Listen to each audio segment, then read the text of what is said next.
Ladies and gentlemen, thank you for standing by. Welcome to today's webinar entitled Finding Quality of Life and Support When Living with Chronic Graft versus Host Disease.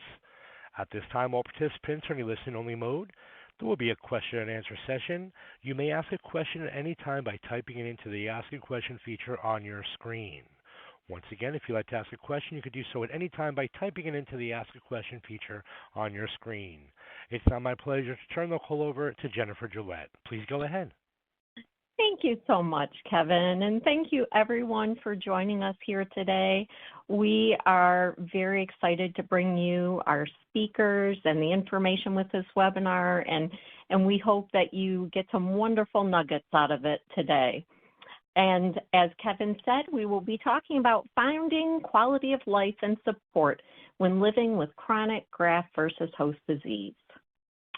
Just so everyone knows how our program will flow today, first we'll have Dr. Stephanie Lee from the Fred Hutchinson Cancer Center, and then we will hear from Taisel Losada, who is a psychologist at Henry Ford Cancer Institute. And then we will also be hearing from Peter Gordon, a longtime survivor of AML who had a transplant in 2008. And then we will have plenty of time for questions and answers. Just in case anyone is not familiar with the National Bone Marrow Transplant Link, we want you to have a little information about us before we start our program today. National Bone Marrow Transplant is dedicated to helping individuals and their families from diagnosis through survivorship. We work with hospitals, cancer centers, and other organizations to reinforce and complement medical care by providing resources, support, and education. We link you to experts across the country in all topics related to transplant and to others who have made it through the journey before you. If any of you need more support from us, I have our contact information on this slide, and you are welcome to reach out to us. We have a wonderful selection of resources for you. In the picture here, we have some of our great books that you can call and order. We're happy to send it to you. As well as some of our books are able to be downloaded. One will be coming out actually very shortly. We have our new resource guide that's going to be available on our website. So you can check that out at nbmtLINK.org, but many of the paper copies can be mailed out as well. We also have our Lunch and Learn programs, our podcasts, multiple webinars like the ones you're on today. We have blogs from others who have been through this process, and we also connect people with peers to help them, whether it be a peer for a survivor or a caregiver, just talking to people that have been through it. We have our Second Birthdays Recognition Program, and we also have emotional support from a social worker. I'd like to give a special thanks to our webinar event sponsors today from Pharmacyclics, Insight, and of course, all of our esteemed link partners who make all of our programming possible. Just a little disclaimer before we start today. Keep in mind that this program is not meant for individualized medical plans or advice. It is simply to stimulate conversation with you and your medical team. And so a little bit about the speakers you're going to be hearing from today. First, we'll have Dr. Stephanie Lee. She's a professor at the Fred Hutchinson Cancer Center in the University of Washington, Seattle. She holds the David and Patricia Giuliani Oliver Press Endowed Chair in Cancer Research. She is also co-scientific director of the CIB-MTR Immune Biology Working Committee. At Fred Hutchinson, she is the Associate Director of the Clinical Research Division and the Research Director of the Transplant Long-Term Follow-Up Program. She was the 2020 President of the American Society of Hematology, and her research focuses on outcomes after allogeneic stem cell transplants, especially chronic graft versus host disease, and includes the patient experience as measured by the patient-reported outcomes. And then you will hear from Dr. Taisel Losada. She is a clinical psychologist that specializes in the psychological, behavioral, and social factors that impact the cancer population. She received a master's and doctoral degree in clinical psychology from Nova Southeastern University in Fort Lauderdale. She then completed her internship at Henry Ford Hospital in Detroit, Michigan, and concluded her formal training with a fellowship at the University of Wisconsin-Madison, where she treated those with severe burns and cancer diagnoses. She was excited to return to Henry Ford in 2018 as a psycho-oncologist working within stem cell transplant and general oncology. She enjoys running the inpatient psycho-oncology consultation service and working with the stem cell transplant candidates and caregivers throughout their transplant journey. She hopes to continue improving access, quality of care, and support the staff as she continues on her journey as a proud member of the Henry Ford Cancer Team. And then we will hear from Peter Gordon, survivor, author, and more. Peter is a corporate education facilitator coach with a focus on business writing and managerial skills. He's also a writer and public speaker for the cancer and medical community. In 2008, Peter had a bone marrow transplant for AML. He chronicled his transplant and the challenging years afterward in his memoir, 6 Years and Counting, Love, Leukemia, and the Long Road Onward.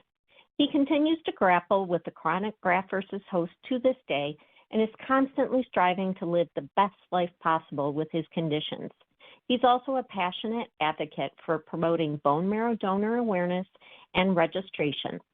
Peter lives in Falmouth, Maine, where he enjoys hiking, skiing, and bicycling along the coast in search of the perfect lobster roll. So you are in for a treat as well as some great information today. And without further ado, I would like to welcome Dr. Stephanie Lee for her presentation. Thank you for being with us, Doctor. Thank you very much, Jennifer, and thank you everybody for being here. In the next 20 minutes or so, I'm going to kick this off by talking about quality of life in chronic graft versus host disease. And I'll admit I'm taking a fairly medical perspective, but that's because you're going to hear from Dr. Losada and Mr. Gordon, who will fill out the other components. So here we go. So I just want to let you know my disclosures. I will be mentioning belumosudil and ruxolitinib in my talk. So when we think about successful allogeneic transplantation, what do we really mean? Well, first off, of course, we have to cure the disease, and we want to return our patients to normal life expectancy. But we also want them to have normal physical, mental, and emotional functioning and good quality of life with few symptoms. Ideally, we'd also like to return them to their previous social roles, so that of parent, worker, and student. And when we're talking about quality of life, I just want to sort of outline to you how we think about it. So up here in the red box is global quality of life. And that's really the answer to the question, how is your overall quality of life right now? Is it fair? Is it excellent? Is it outstanding? But we have to recognize that quality of life is multidimensional, and there's a lot of components that go into how you answer that question. It's also important to think that if you are very good in one of these aspects and very poor in another one, sometimes they can balance out, or one can have a disproportionate effect on how you view your overall quality of life. So for example, there are physical components, do you have fatigue and pain? There are social components, are you engaged with your family and friends? Emotional components, do you have anxiety? Are you enthusiastic about life? And then functional components. Quality of life, as everyone knows, is of course highly individual. You can't really ask a spouse or a child or a parent how a person's quality of life is and necessarily get the right answer. But we also have to recognize that quality of life is subjective. There are objective things that happen after transplant, like do you have chronic graft versus host disease or not? But then quality of life has to do with how subjectively you feel about that. And there are some cognitive biases when people report their quality of life. For example, there are framing effects. Given the same exact medical condition, a person who comes to that condition having had a really rough transplant, facing a disease that was otherwise going to be fatal, might be very happy with, their current medical status. On the other hand, someone who comes into a transplant having run marathons and never having to have any treatment before their transplant might view that exact same situation very differently. People are also very adaptable, and so there's something called response shift, which means that over time, people tend to kind of come back down to a baseline. I think there's a great study that was done probably 40 years ago that's called Accident Victims and Lottery Winners. And what these investigators did was they measured the quality of life of lottery winners and also people who had been in accidents and become paraplegic. So they measured their quality of life very shortly after the event. And not surprising at all, the lottery winners were ecstatic with their lives, and the people who had been in accidents were very sad about their situation. But importantly, when they went back to these same people 1 year later, their quality of life was actually indistinguishable. So you can't stay in the highs very long, but also the lows also you can adapt to that and have better quality of life.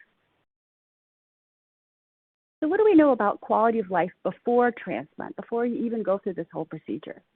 Well, as you know, most allogeneic transplants are performed for hematologic malignancies, and so patients have gone through courses of pre-transplant chemo and radiotherapy, and many of them are unable or not advised to go to work or to school. Because of all this treatment and because we tend to transplant older patients, there could be high rates of other medical conditions, frailty, and poor physical and mental quality of life. And I think we also have to acknowledge that unlike some other life-saving medical procedures, transplant does not usually improve your health while curing disease. It is a tough procedure to go through. What do we know about quality of life in the first 1 to 2 years after transplant? Well, this is highly dependent on how the transplant goes, the toll that it takes on people, whether they're temporary or permanent complications, and then how the person recovers. Later on, relapse and chronic graft versus host disease have proven to be major determinants of quality of life. And then what about quality of life many years after transplant? Well, there's been numerous studies in this area, and the results are pretty consistent, that there's high global quality of life. So the answer to that question, how is your overall quality of life, tends to be pretty good. But when you really ask people about those subdomains, there are many specific problems. Specifically, there's fatigue problems, memory, sleep, and sexual functioning. About 5 to 20% have functional deficits or poor quality of life. And 20 to 30% of people who were working before transplant do not return to work, often reflecting their medical status.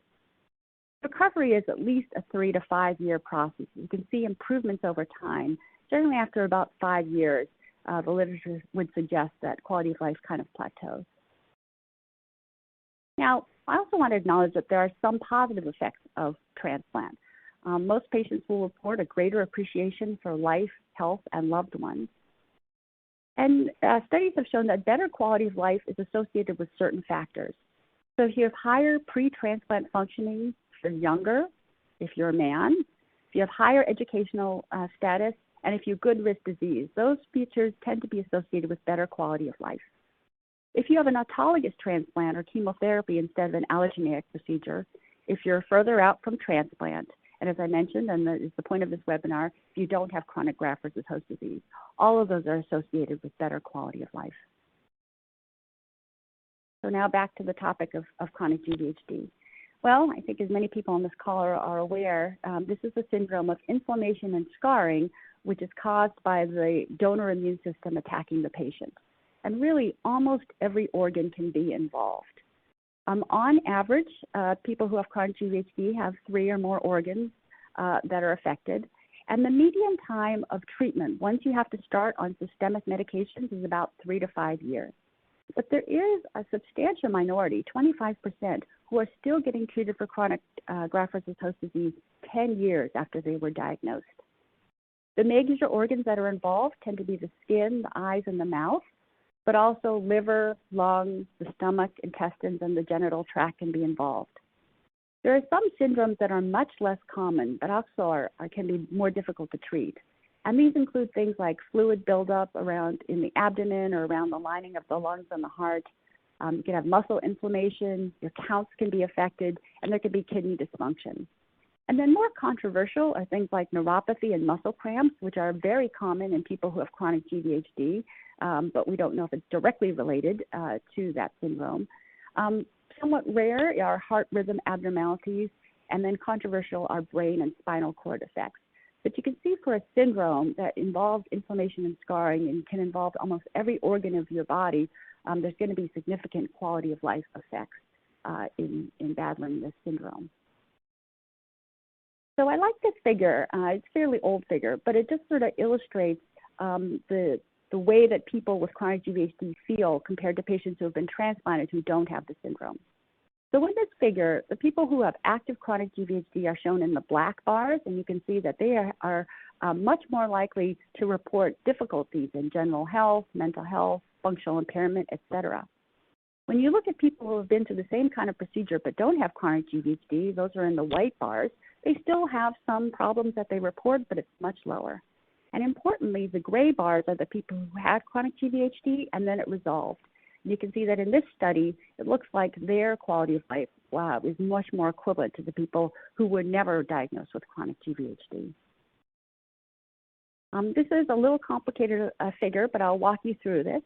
These are some data from the Chronic GVHD Consortium, which I lead, and we studied 300 patients and asked them all different questions about their quality of life.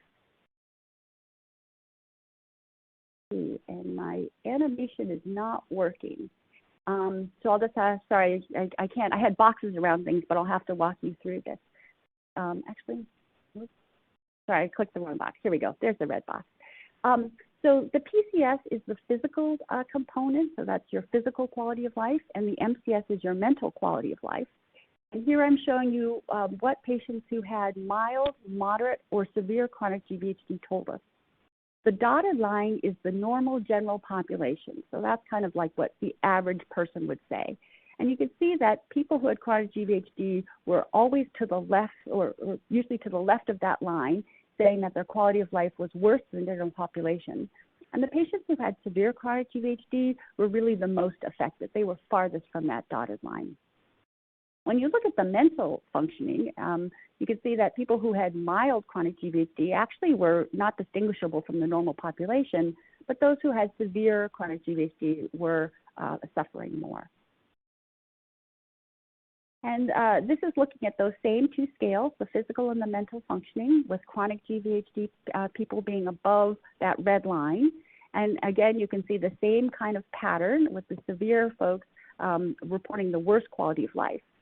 Down below, I'm showing you some other medical conditions. And you can see that in terms of physical functioning, people who had severe chronic GVHD were similar to those folks who had systemic sclerosis or limitations in the use of their limbs, or even pretty severe cardiac conditions. And then in terms of mental functioning, again, patients who had severe chronic GVHD reported mental quality of life as being similar to people who were suffering from depression or chronic lung disease. So I think this just shows what I think we all know, which is that chronic GVHD can have a major influence on your quality of life.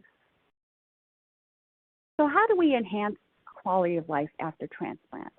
Well, I think obviously if you can prevent these complications in the first place, or at least screen for and mitigate them, then you can improve quality of life. And this is both for medical complications and for psychological distress.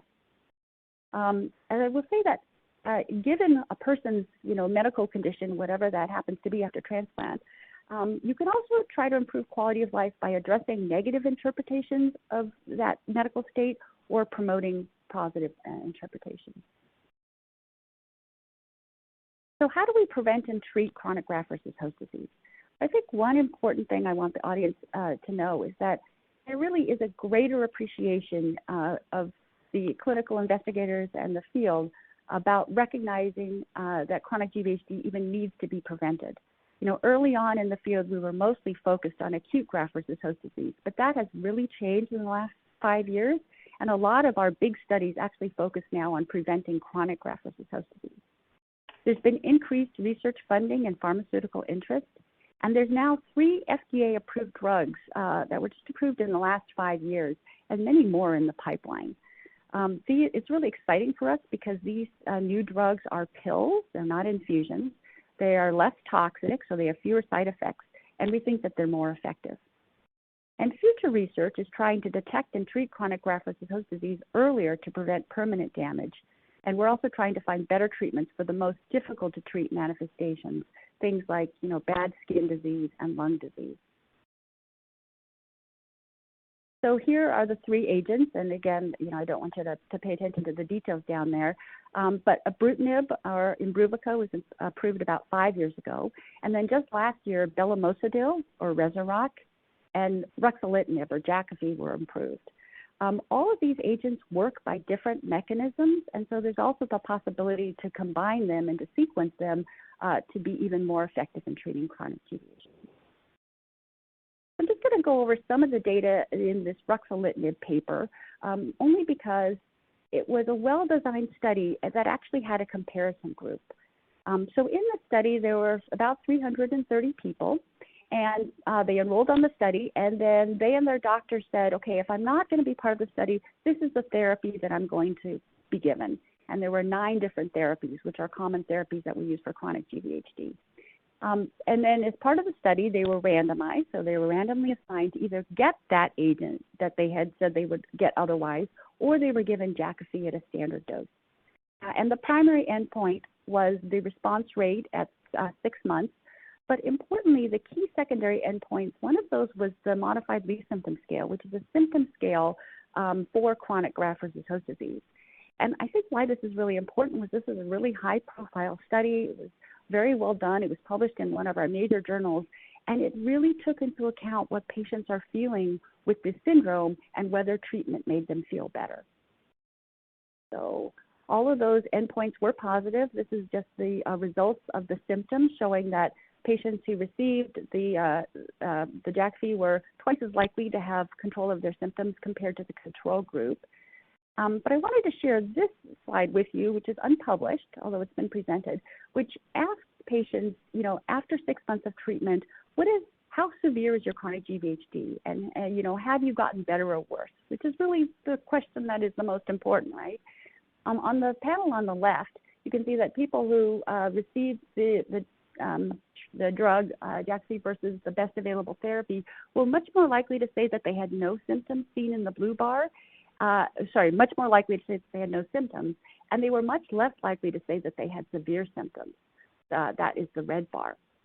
And then over on the panel on the right, this is the patient global impression of change. They just ask people, are you better? Are you worse? Are you the same?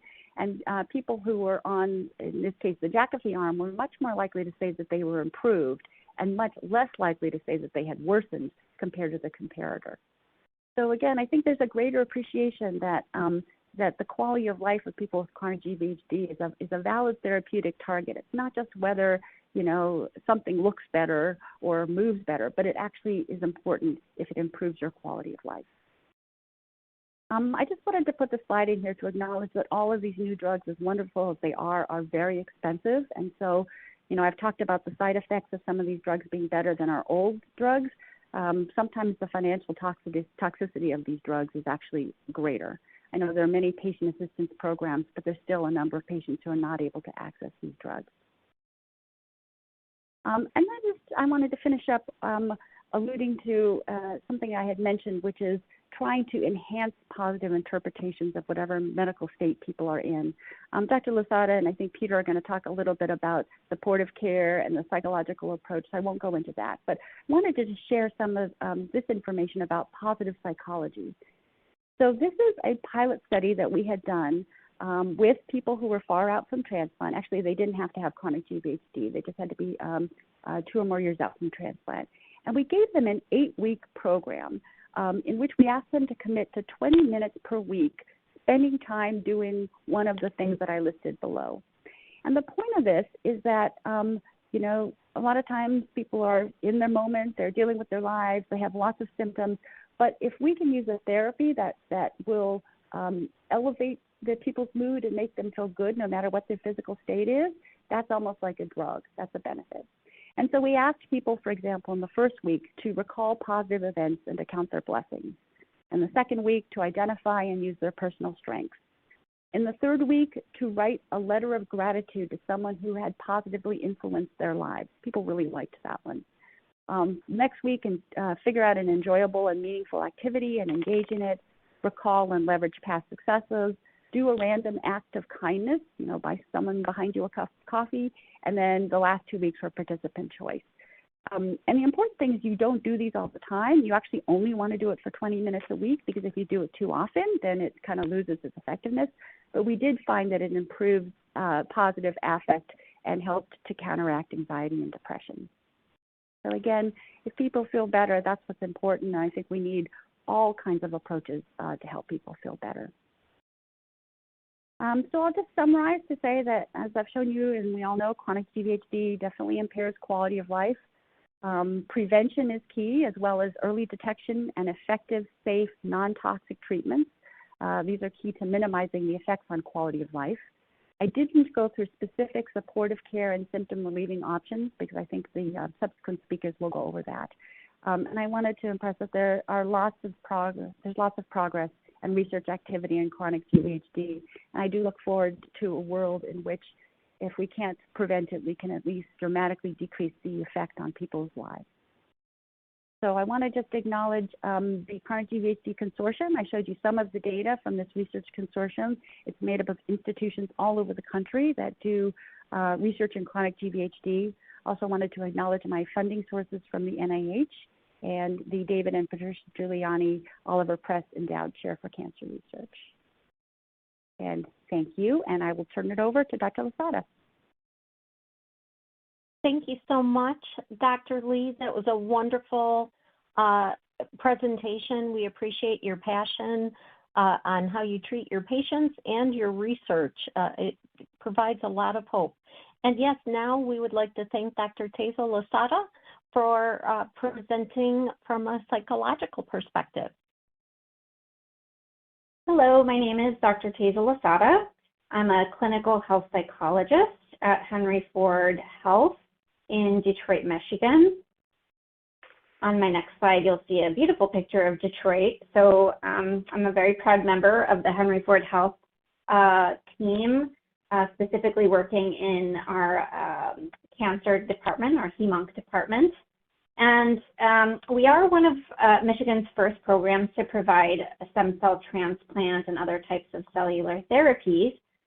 And we complete approximately 100 hematopoietic cell transplants per year, including autologous and allogeneic stem cell transplants, as well as CAR T therapy. And before I get started, I wanted to quickly thank the National Bone Marrow Transplant Link for inviting me to have this talk today. So what I'd like to focus on today is remembering the quality and quality of life. So on the next slide, I'm going to start with the psychosocial impact of chronic graft versus host disease. Next slide. So we know that those who undergo stem cell transplants, they often experience fatigue, cognitive changes, social isolation, occupational disruption, and financial hardship. And those who develop chronic GVHD following their stem cell transplant can also experience a number of things, including significant physical limitations, significant changes in their functional status, and their ability to engage in independent activity, as well as long-term morbidity and unpredictability in the course of the disease. So, as you can imagine, this can often result in deterioration of quality of life and lead to significant psychological distress. Next slide. So what do we know? We know that chronic GVHD is an important predictor of anxiety and depression in survivors. The research that's come out more recently has looked a little bit more into the association between psychological distress and clinical outcomes in those with chronic GVHD. So there was a study that came out in 2018, and what they found was that approximately 20% of individuals who do have chronic GVHD reported being moderately to extremely bothered by depression. They also found that almost 23% of individuals reported being moderately to extremely bothered by anxiety, and approximately 14% reported being bothered by both anxiety and depression. Now, these are not the only conditions that can arise as a result of experiencing chronic GVHD, but it is two areas that I will focus on. Other areas or other concerns that can arise include adjustment concerns and trauma. Next slide. So approximately 1/5 of those with chronic GVHD struggle with bothersome depression or anxiety. And other studies have actually shown that the rates of depression are much higher and closer to between 25 to 40%. And rates of anxiety are actually closer to about 18%.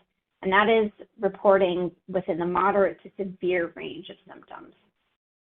Now, to compare to those without self-reported depression, we find that those who do report depression have lower quality of life, worse physical functioning, higher chronic symptom burden, and lower overall survival. And just as an additional fact, those that do self-report depression were less likely to be married, and that could be just another factor that leads to decreased social support. And compared to those who did not report anxiety, those who do report anxiety symptoms have lower quality of life, worse physical functioning, high chronic symptom burden, but didn't really have a difference they don't really have a difference in overall survival, which is a good thing. Next slide. The relationship between self-reported depression and anxiety symptoms and those outcomes that we see in patients remains significant even after we control for the severity of the chronic GVHD and other transplant factors. So basically what this is telling us is that those that experience significant psychological distress are at high risk of prolonged suffering even when some of the concerns related to the chronic GVHD, some of the symptom burden is addressed. And this suffering can be seen physically, emotionally, spiritually, etc. So making sure that we're including supportive care interventions along this journey is key in making sure that we're addressing the needs of this vulnerable population. Next slide.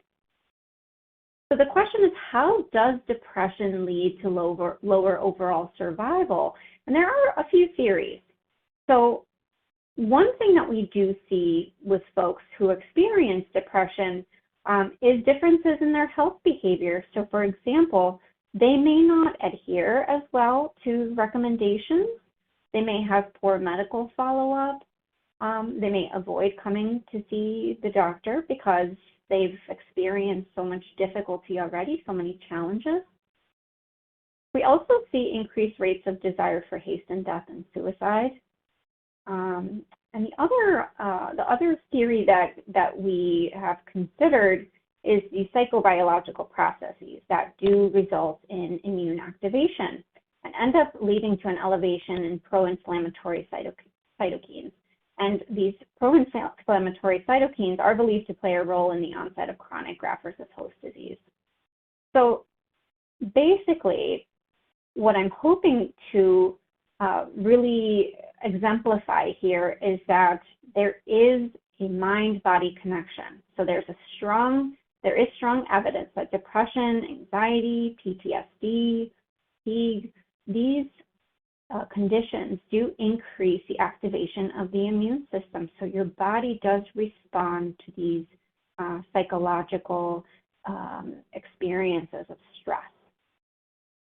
Next slide. So now we'll delve into prevention and intervention. On my next slide, I'll talk about psychosocial transition. And when I refer to psychosocial transition, I mean it's when someone is going through a major life experience, such as chronic GVHD, that requires a person to restructure the way that they look at the world and their plans for living in it. So it's that complete change in how you navigate the world depending on what you're experiencing. And there's good and bad news. So the not so good news is that, of course, this transition can lead to some negative outcomes for many. However, this transition can also potentially result in positive outcomes for individuals as their worldview evolves to accommodate these stressful circumstances that they're going through. Oftentimes, we will see personal growth from this experience. We will see renewed relationships, strengthened social support, and we'll also see a greater appreciation for life. People's priorities really change, and many people make changes of how they address their day-to-day and what that looks like. Next slide.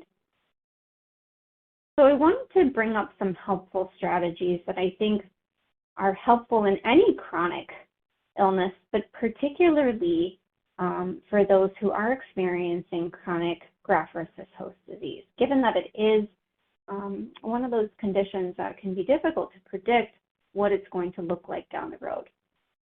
So one of the things that I really like to encourage is avoiding any attempts to rid of challenging emotions. So it's that desire to sort of push those quote-unquote negative emotions away.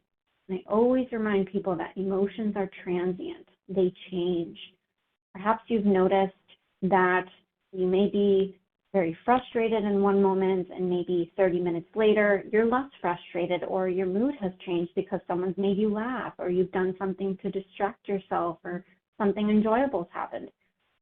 So emotions are transient. They change. It's also really important to engage in compassion of your personal experience, whatever that experience may look like.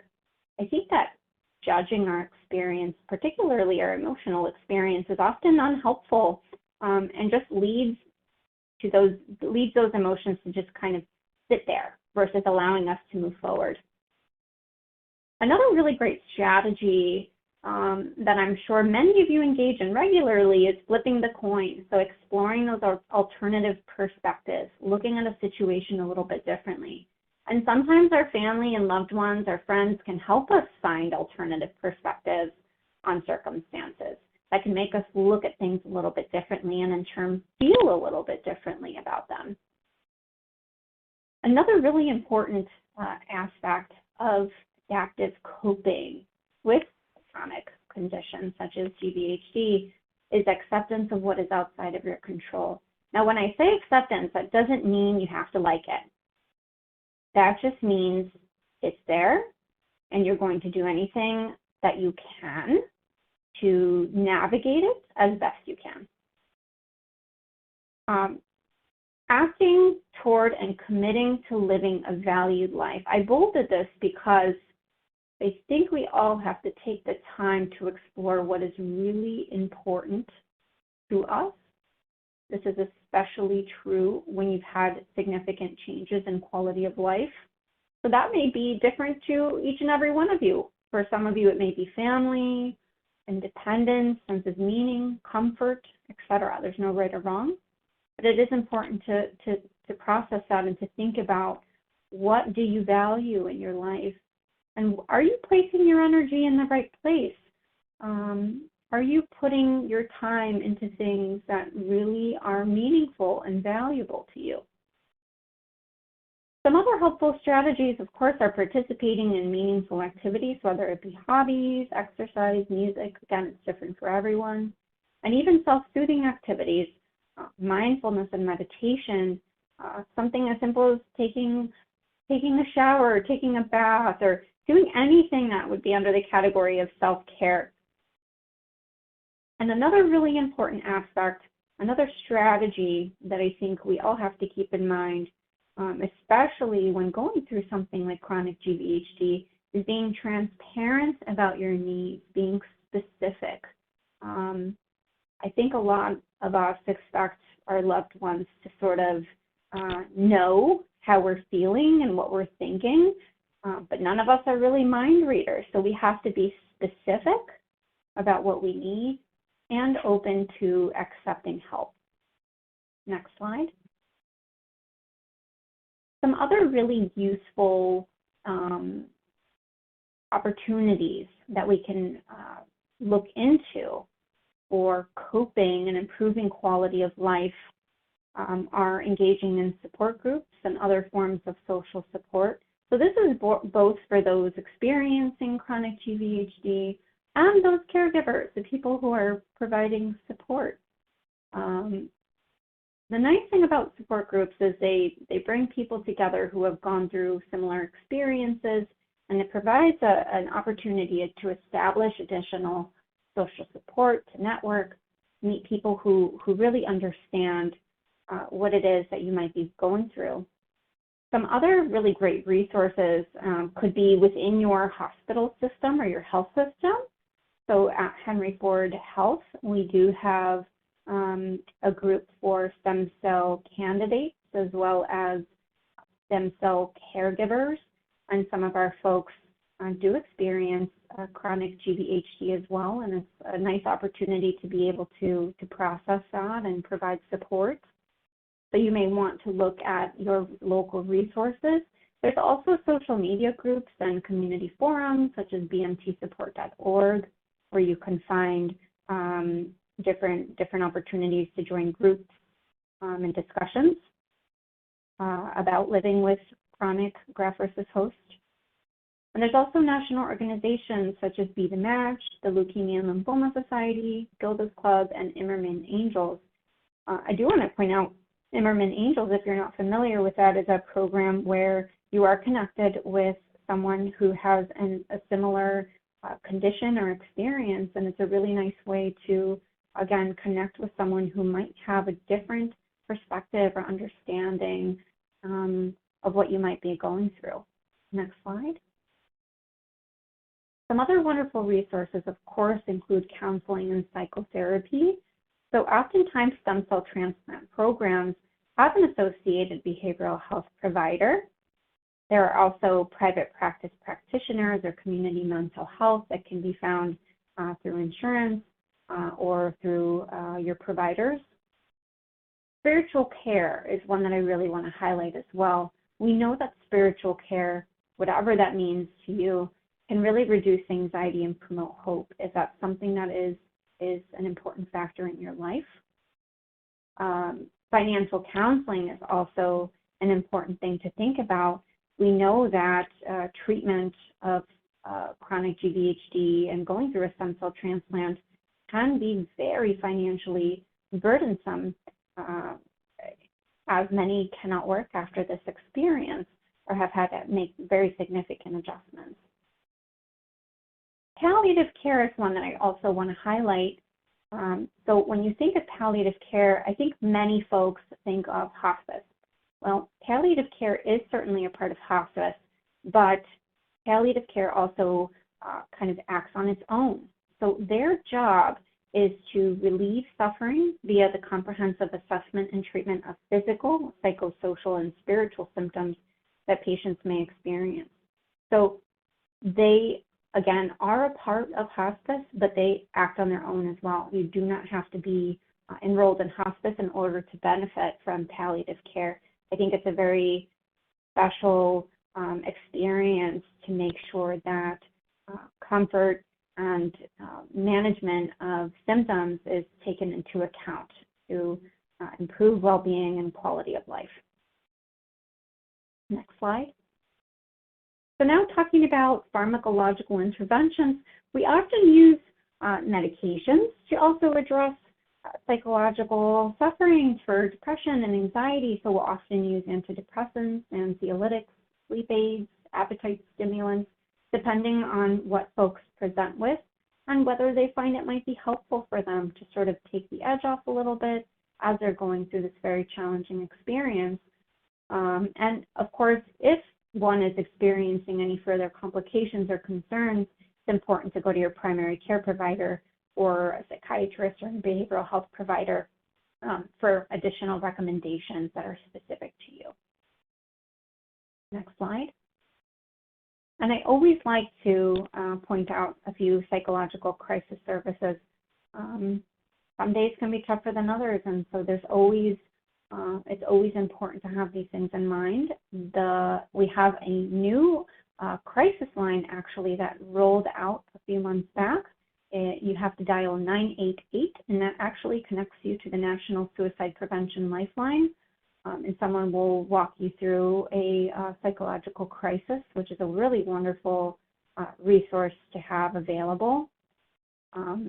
You can also call your local crisis line, or of course present to the nearest emergency department if you are experiencing any sort of emergency, including a mental health emergency. Next slide. So my resources are available upon request. And just to finish off, I want to thank everyone for again allowing me to participate in today's discussion. And I am available if there are any questions. You can reach me at tlosada1@hfhs.org. And I put here a couple of links for the Henry Ford website in case anyone is interested in the program or any services that are offered through our program. And thank you again. It was a pleasure. Thank you so much, Dr. Losada. We appreciate your presentation and all the resources you shared today. Now we'll hear from Peter Gordon.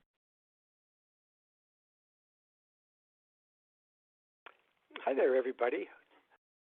I want to get the first slide. Here we go. Welcome. I'd like to divide my talk into 3 sections today. The first will be sort of a chronological background of my transplant and then the GVHD journey afterwards. And a key point is the big difference between the two.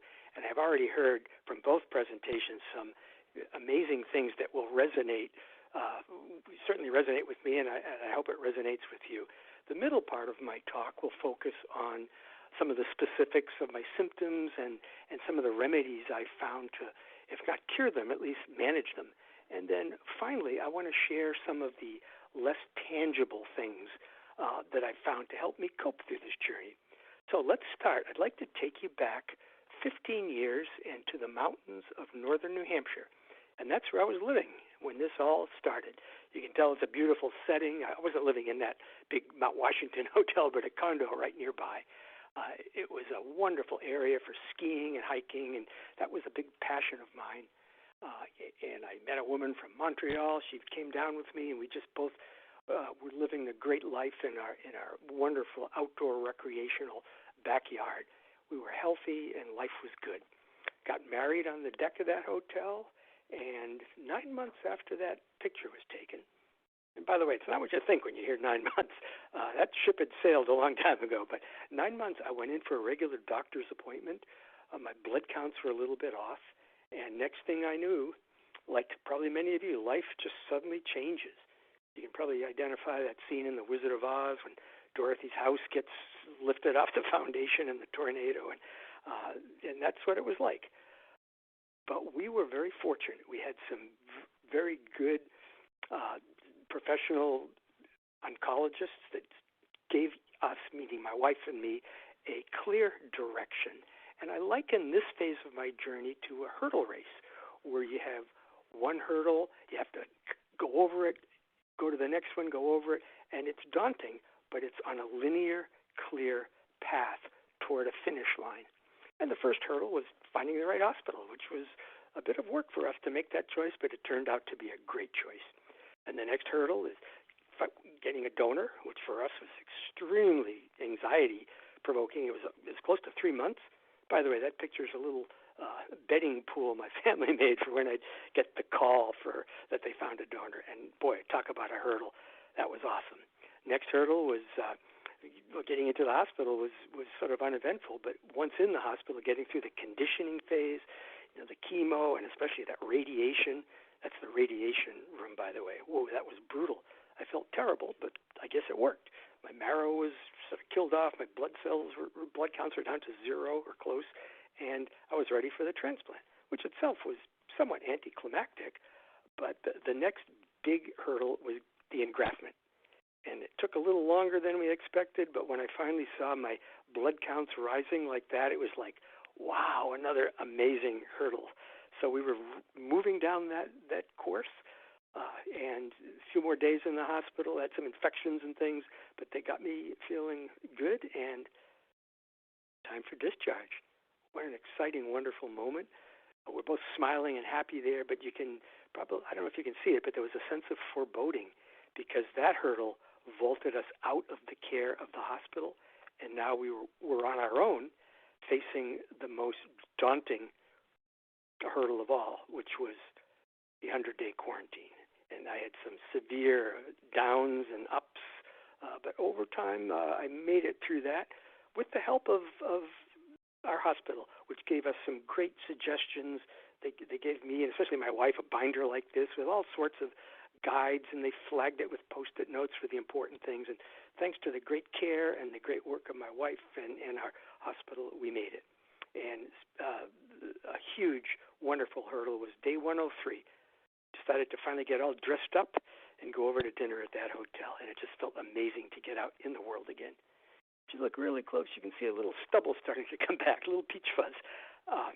So 9 more months went by, and I got stronger and stronger and stronger, feeling better overall, nearing the finish line of that hurdle race, as that slide shows.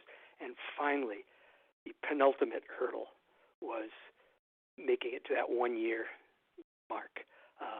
You can see in the picture I'm getting my 1 year childhood immunizations all over again, which is really exciting and sort of fun. And that was the time, that was the moment when they changed the terminology from patient to survivor. It was an incredible moment. Now, if you look closely at my eyes, I don't know if you can see it, but my eyes are starting to look a little irritated at this point, about 1 year in. And this was the start of where chronic GVHD started to set in. And now I had some acute GVHD, which they did alert us to. It was just some skin rashes and things. Not too bad, but nobody really prepared me or us for what was to come. Or at least I wasn't receptive to it because everything was focused on surviving and getting to that 1 year mark. Now, one more, not quite a hurdle, but a wonderful milestone was around year 2. Was meeting my donor. That's he on the left. It was a great moment. But look, again, I don't know if you can see it, but if you look closely at me, you can see my face is a little gaunt. My eyes are still irritated. Above my right eye, there's a little bandage, which was the start of many, many skin cancer outbreaks. And my left hand holding the wine glass, my fingers are a little stiff and sometimes they cramp. And these were all the symptoms that started to take hold. And they sort of came in slowly and slowly started growing. And the whole game changed from earlier, a straight hurdle race, or as this picture shows, a straight course with a clear direction, to something akin to wandering in the desert.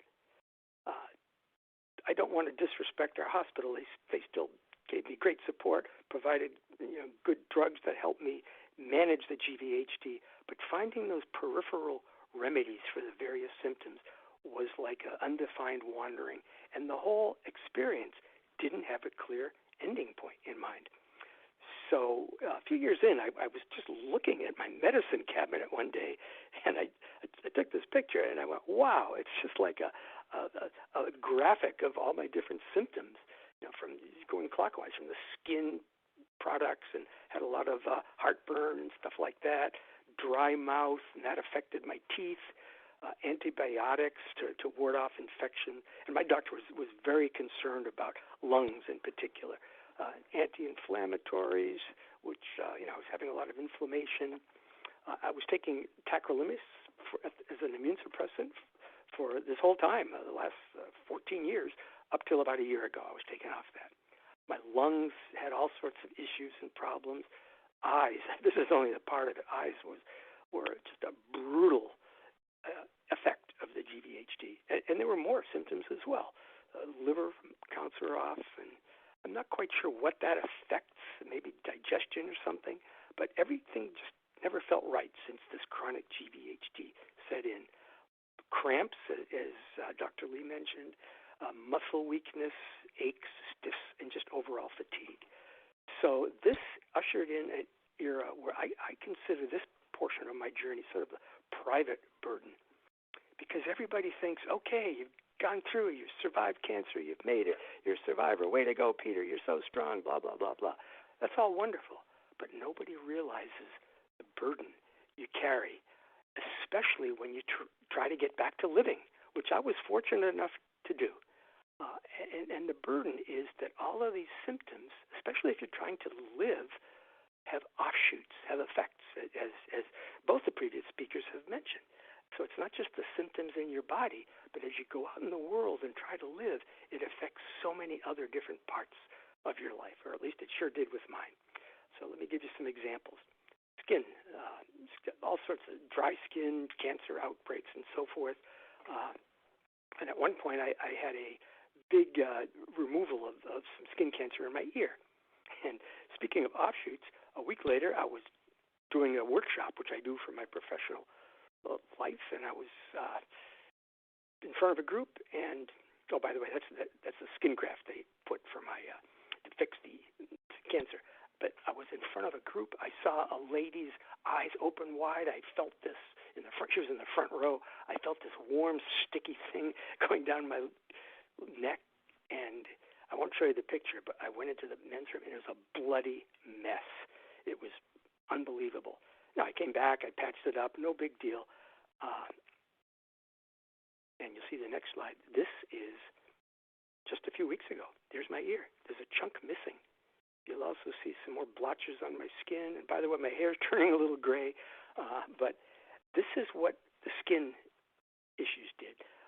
And overall, I'd say they're the most visible signs of the chronic GVHD, but the least impactful. You know, they maybe affect my demeanor, a little bit of my confidence, but no big deal. Dry mouth, you think, what's the big deal? Well, a huge deal, because I tried to find something that would prevent dry mouth from upsetting my sleep. And if you don't sleep well, that affects everything else in your life. You know, talking about offshoots. And speaking of wandering in the desert, I went through this long journey. We're finding all kinds of different products to work. Finally, those little melt things on the far right, I discovered, and they're little things that stick on the inside of your mouth, and they slowly dissolve, and they give me at least moderate comfort so I can sleep. Amazing, but it took a lot to find that. Cramps, brutal, and all over the place. And the third point from the bottom, the unpredictability of cramps started to really upset my demeanor, my confidence. It built stress. You never know when they'd strike. Once I was at a dinner party with my wife, and we're sitting around a long table talking to some friends and some people we didn't know that well. Suddenly I got a hamstring cramp. I dropped to the floor, moaning with pain, and, you know, talk about affecting your social life. Yeah, that was amazing. And another time my work was slowing down, and somewhat by choice because of my increasing fatigue and limitations. But at one point I said, you know, I would like to get a little part-time gig just to make a little money. And by this time we'd moved to Maine, so I went up to the headquarters of LL Bean right down the road. I applied for a little part-time work. It was great, easy interview, went great. I said I'm nailing this, and then they asked me to do some clerical task, and I started typing something in, and my fingers cramped up, and my eyes started getting irritated. And so I looked forward to look at the screen, and I got a stomach cramp. And then I started getting nervous and breathing. Anyway, I botched the whole interview. They left with, yeah, we'll keep your application on file. Now, we know what that means, right? And so, again, no big deal on the surface. It was just a little part-time job to make a few bucks. But more deeply, that was one of the most devastating things I have experienced in my whole journey. Botching a little simple interview like that, it just took away so much confidence from, you know, the guy who I've been moderately competent and successful in things, and to botch that interview was devastating. Oh, by the way, a long journey to find some remedies, but my cancer doc suggested try tonic water because it has quinine, and that's something that's helped. Dry eye problems have been the most difficult effect for me of all. And probably for those of you who had dry eye, you know what I mean, but if you haven't, it's not just your eyes are dry, but they're irritated, they're painful, your eyelids get dry, and it's like sandpaper scraping across your eye, and it's brutal. And speaking of wandering in the desert, it was a real 7-year quest to get any kind of relief. And I won't read you the whole bullet list, but in the middle there, at one point, I had an eye doctor close up my tear ducts so what tears I had wouldn't leak out. Started making sort of, you call them artificial tears out of my own blood, little eye drops. And they were, they all helped a little bit, but nothing solved the problem till I got to the bottom, which is these things called PROS lenses. They're like mega-sized contacts. You fill them with saline, you pop them up against your eye, and they give me maybe 12 to 14 hours of functionality during the day. And I don't want to say they saved my life, but they came close. They've saved my ability to function at life. And yet that comes at a cost. All of those things in that picture and a lot more are stuff that I have to deal with every single day. And traveling and even going out for a short time, I have to have things with me all the time. So it's a little bit of that burden. Lungs. You've already seen about my love for the outdoor active lifestyle, but GVHD and maybe other things in my lungs as well. And by the way, I'm not even sure all of these things are GVHD. It could be other issues. But not only has the inflammation prevented me from taking in oxygen when I'm breathing and exerting myself, but it prevents my lungs from flexing fully to expel CO2, which is actually a poison. So the more I work, breathe, the more CO2 builds up, and it's like a poison spreading through my body.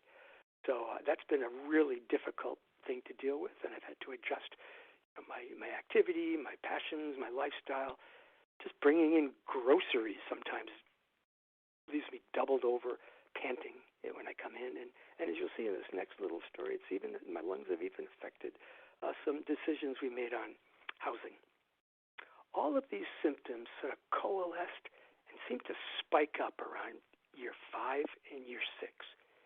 I don't quite know why, but this was a time when my wife and I had moved from New Hampshire down to Maine, and we decided to buy an old house, sort of fix it up, an old rundown place with some character, and there it is. A lot of work, but it was a great project, and over the course of a few years, we turned that house into that. So it was a wonderful, thrilling, great project for us, but it came at a huge cost, because during this period when I was struggling with GVHD, it was so hard to manage all the chores in the house, and at one point, I came in with some firewood. I was really tired, and my arm was so weak and burning, I couldn't even set it down in front of the fireplace. I just dropped it with a thud, collapsed on the couch, started getting heartburn and cramps, and this was the one time my emotions cracked. And I was caught up in self-pity. Why me? What did I do to deserve this? And boy, yeah, that was a real tough time. But anyway, things subsided over the next few years, and part of it we decided to adapt. That house was wonderful, but it was a lot of work for me to keep up, so we sold it and moved to an urban condo. So over the years, I've learned that medicines come in a lot of forms.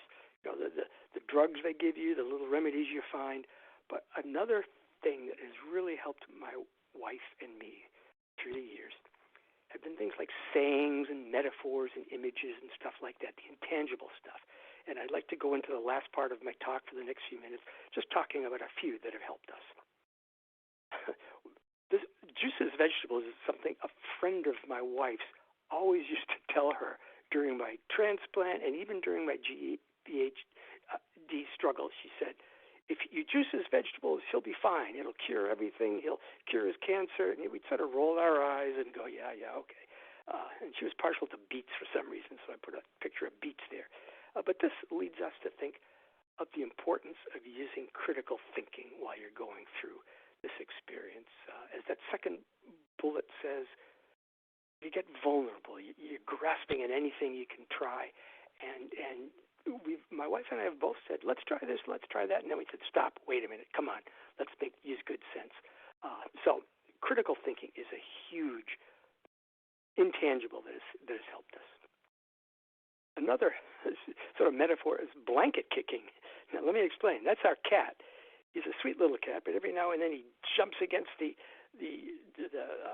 blanket and kicks ferociously, and we've realized that's just a way of letting off steam. So my wife and I have adopted that phrase and that metaphor as a way to just give each other permission to just vent, let it out, acknowledge the emotion and say, yeah, I'm probably feeling a little too much. So like that thing that I mentioned when I was curled up on that couch in our house. I was just venting a little bit, but that was blanket kicking. And just having that between us has really helped. Overall, a guiding wisdom for me has been that famous serenity prayer. And whether it's a prayer or just a saying, the word accept is so important in that first line. And the serenity to accept things, that's so powerful to me. And my own personal version of that, which I'll close with, is I've customized it a bit to my lifestyle, which is biking. My wife and I love to bike, and I always have found, especially in the last 8 or 10 years, as my lungs have deteriorated, I would lag behind when we hit a hill. And for a while, I was struggling to catch up, and I was getting frustrated, and my lungs would be burning, and it was really stressful.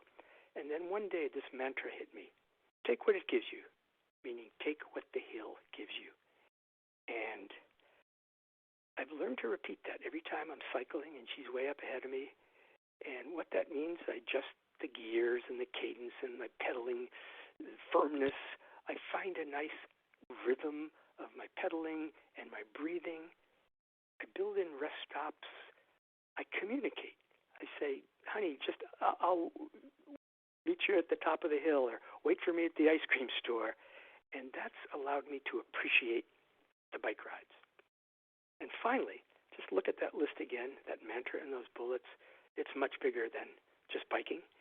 It's how I've managed to cope through this wandering through the desert, doing the best I can with the GVHD symptoms, adjust, adapt, rest as needed, communicate to others what I can and cannot do, which is huge. And just a couple of weeks ago, I had my 14th anniversary of my transplant. So this has been a wonderful bonus in my life, and I appreciate the ride as much as ever. So thank you, everybody. Looking forward to answering some questions, and thanks for listening. Thank you so much, Peter. Wonderful presentation. And I know Peter has a book, as I had mentioned earlier, definitely so worth reading. You are just full of wisdom, and we appreciate you just sharing your story and everything you've gone through. We are going to get to the question part of our program, as Peter had mentioned, and just a couple of things. First of all, I want to let everyone know we're going to answer as many as we possibly can, but we most likely will not be able to get to every question today.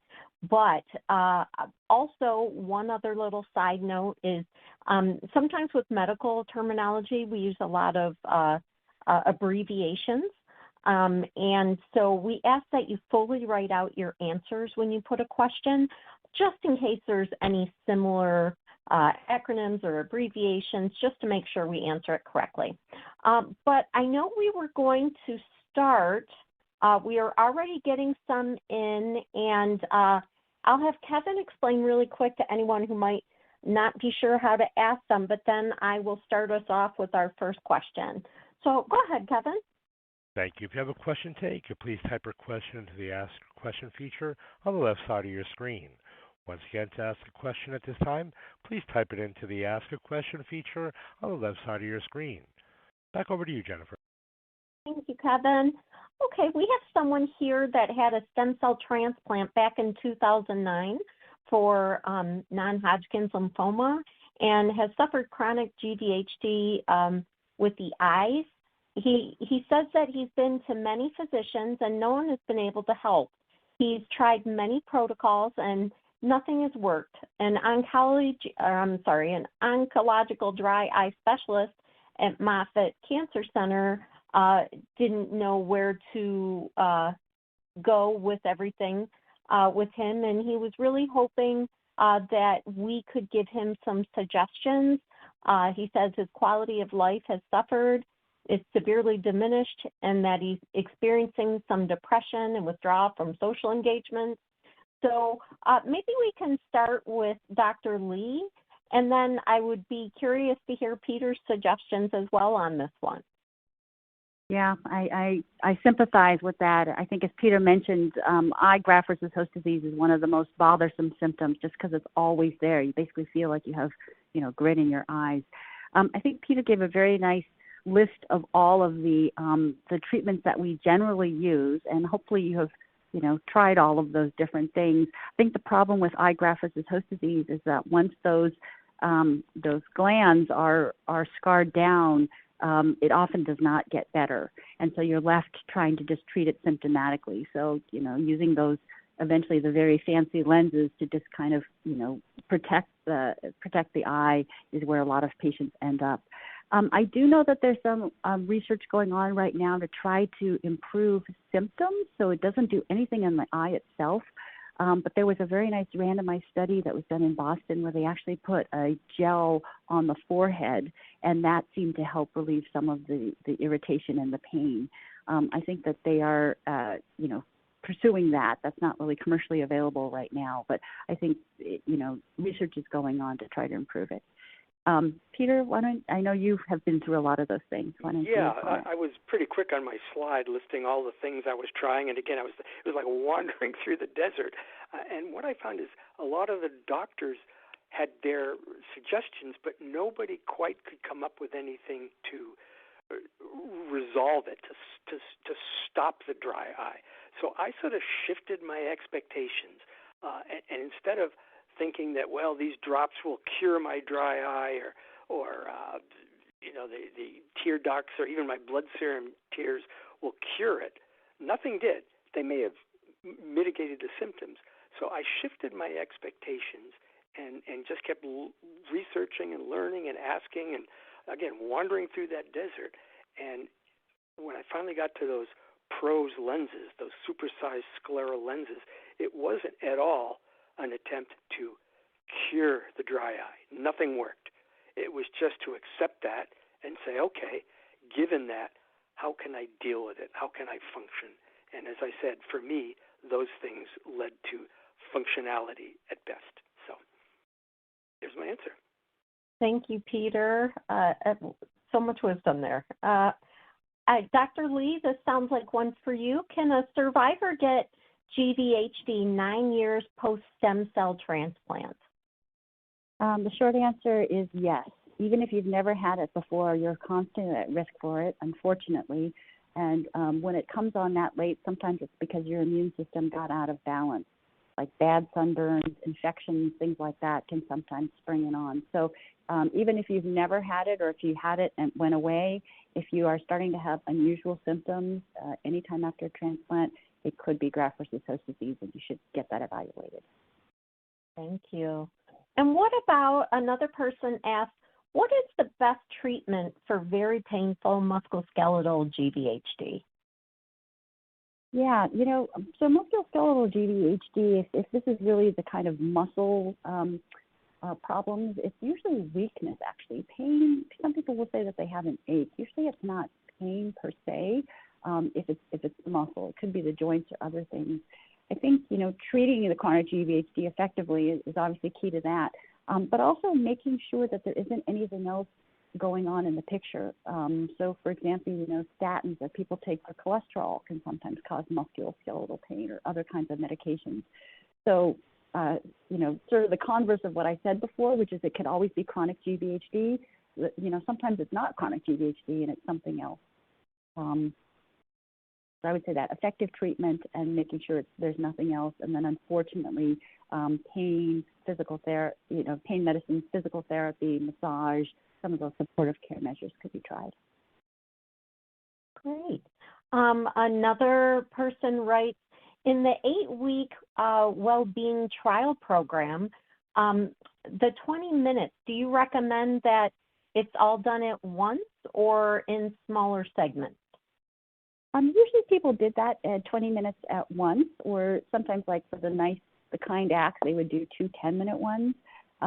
So whatever works for people, with their lifestyle. But the general idea is you want to give a little brief intervention that's going to make people feel better, that usually will last for a few days, but not overuse it, and so that you get kind of used to the effects of the drug. Okay. And this one's going to be for both of you. We have a person writing in as a caregiver that they didn't feel very informed about how labor-intensive the aftercare would be, and that they ended up sustaining PTSD, depression, and anxiety, and gave up their career to help their partner. They say it was overwhelming, and they sought therapy, and they are doing much better. But the question is it standard practice to include caregivers in planning of care and assessing their ability to be a caretaker, or to really make sure that they're aware of everything? Is it necessary to include caregiver assessment in every patient's visit as well? Maybe we'll start with you, Dr. Lee. Oh, okay. Actually, why don't we start with Peter first, and then I'll go after him. Yeah, I'd be happy to answer that.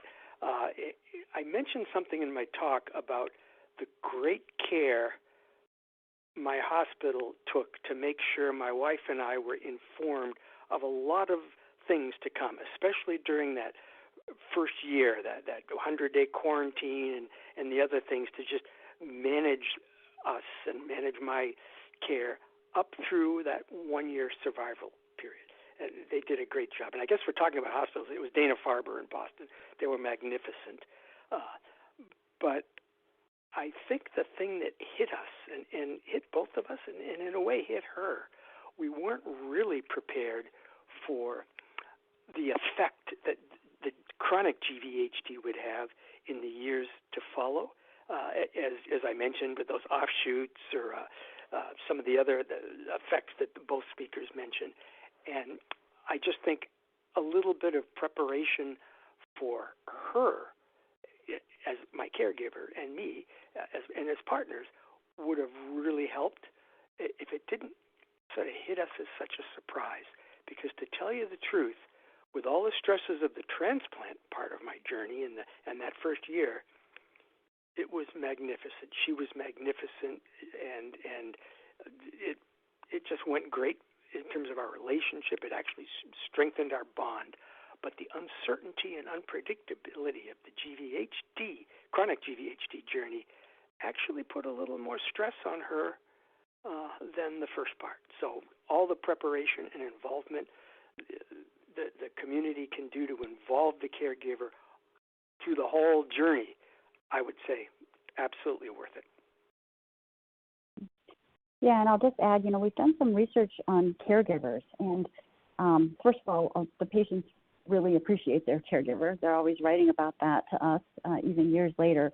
But the caregivers themselves, actually, their quality of life can be quite poor. And I think part of that is because they are giving up so much of themselves, just in time and career advancement and, covering for everything else at home. They do it out of love, but no one really recognizes them for that, whereas everybody is sympathetic for the patient and all the focus is on the patient. So I think centers generally try to make sure that caregivers are informed. They try to train them. They try to give them support.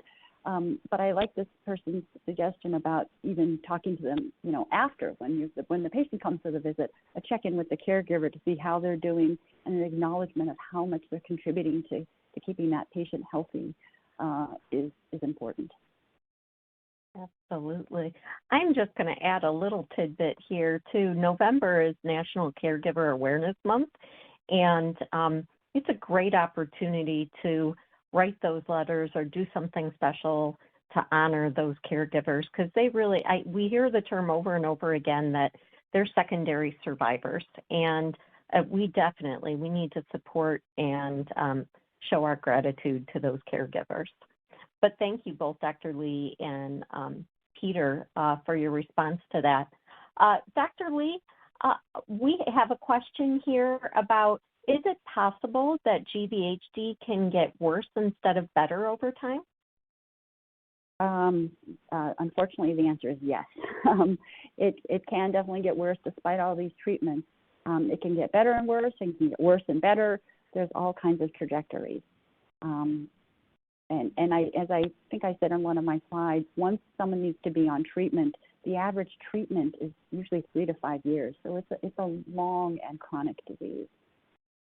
But it can completely go away. I want to tell people as well. I mean, you know, you can be on treatment for many, many years and things can stabilize and you can get off of those medications and, you know, at least not have progressive chronic GVHD. Sometimes there's some residual things left over, but the hope is still, even after many years, to try to get people off of those immunosuppressive medicines. Wonderful, thank you. Peter, we have one person asking, was your donor a perfect match? You're not going to believe this, but I don't know. I heard that he was a good match. I never really spent time into the quantification of the quality of the match. I just don't remember. My mind wasn't on that. I figured, you guys know what you're doing. I'll take it. And as it turned out, I think it was a pretty good match anyway. I honestly don't know if it was perfect. Okay. Well, I appreciate the honest answer, but clearly it worked.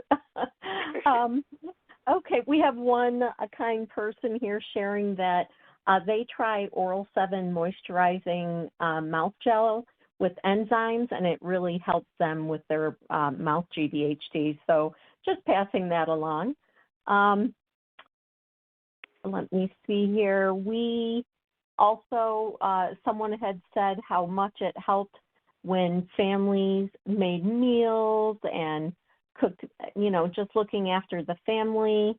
And also an e-bike, they said, helped change their life too. So a couple little ideas from people coming in.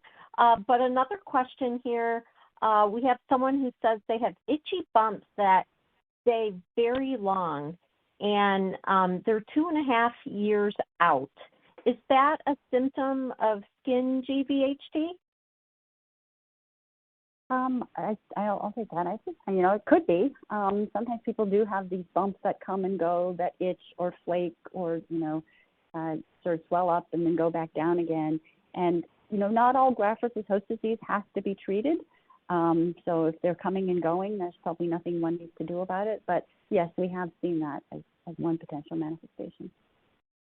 All right, thank you. And then another person writes, Dr. Lee noted that there is resolution of chronic graft versus host disease with a percentage of patients. When this does occur, is there an understanding as to whether this is, in essence, simply the disappearance of the symptoms, or is it thought that there is actually a shift in the nature of the grafted immune system function, such as the attacking on the host no longer occurs? Mm-hmm. Wow, that's a very sophisticated question. And I think the shorter answer is we obviously don't know. We do think that sometimes it's just the donor and the patient kind of getting used to each other. It could be that whatever was in the donor's immune system that was attacking the patient, either, you know, we kind of put a lid on that, they're kind of counter-regulatory mechanisms, or maybe those cells, you know, we got rid of them. It could also be that even if the attack continues, the tissues themselves become less susceptible to being damaged and to not working. So all of those different things are potential mechanisms for why people, you know, quote, have their chronic GVHD cured.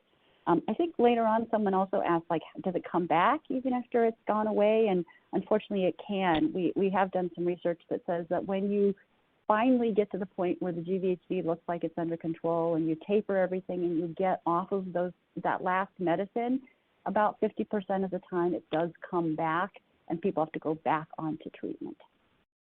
Okay. And another person writes, how many bone marrow transplants can a person have?